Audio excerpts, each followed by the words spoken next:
Mabuhay Sinta, I'm Claire Frances Ocaña, and today we'll talk about overtourism. Overtourism happens when too many tourists visit a place at the same time. This overcrowding creates problems like traffic, pollution, damage to the environment, and stress for local residents. It makes the destination less enjoyable for both visitors and the community. Now let's proceed to the 5 challenges and solutions related to overtourism.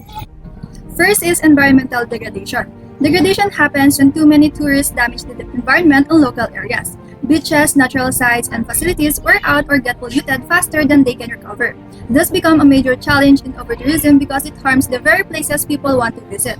It also goes against SDG 11, Sustainable Cities and Communities, and SDG 13, Climate Action, which focus on protecting destinations and helping them safe, clean, and sustainable for the future. We can solve this problem by implementing strict environmental management, means protecting natural areas by limiting visitors, improving waste disposal, and promoting clean-as-you-go practices.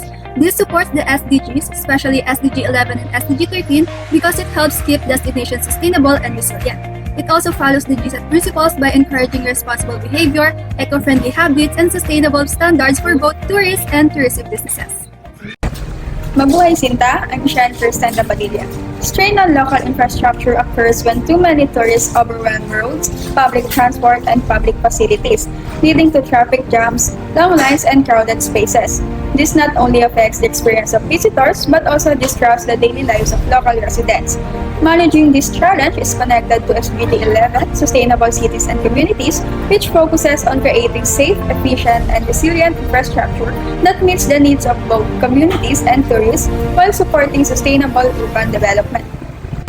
Improving infrastructure and distributing tourism flows means investing in better transport, water, and public facilities, promoting alternative destinations, using digital tools to manage crowds, and applying tourist taxes to support these improvements. These actions follows the GSET principles by ensuring tourism benefits communities, reduces negative impacts, and promotes responsible and sustainable practices. Mabuhay Sinta, I am Precious May Adriano, and for the rising cost of living for locals and displacement of locals, when too many tourists come, prices for housing, food, and services often go up, making it harder for locals to afford daily living. In some cases, residents are even pushed out of their homes or neighborhoods because businesses and landlords prefer serving tourists.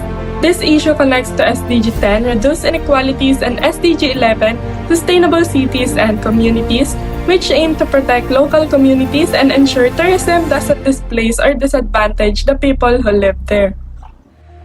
Protecting local communities means creating rules so homes aren't turned into too many tourist rentals, giving residents fair income opportunities, and keeping prices affordable for those who live in the area. It also involves using tourism revenue to support community needs. These actions follow the GSET principle of respecting host communities, ensuring fair distribution of benefits, and promoting responsible tourism practices.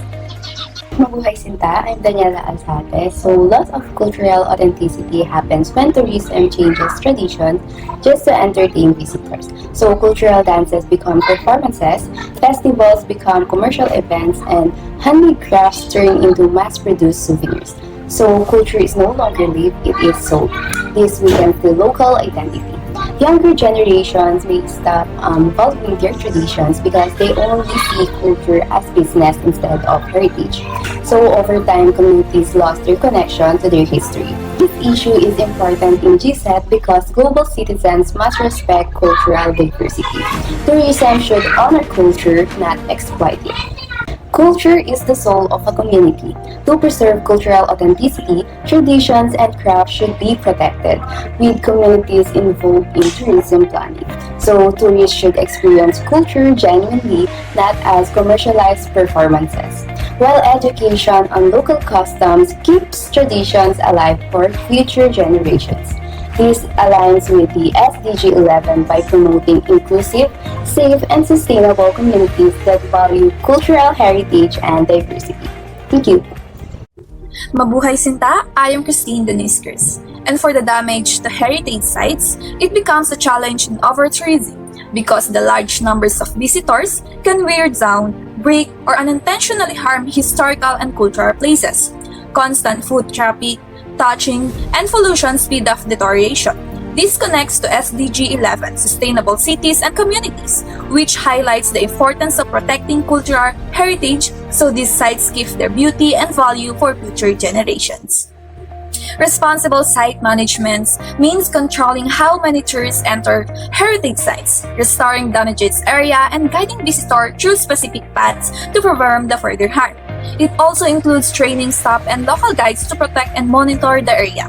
These actions follow the GCED principles of safeguarding cultural heritage and ensuring that tourism activities respect and preserve sites for future generations.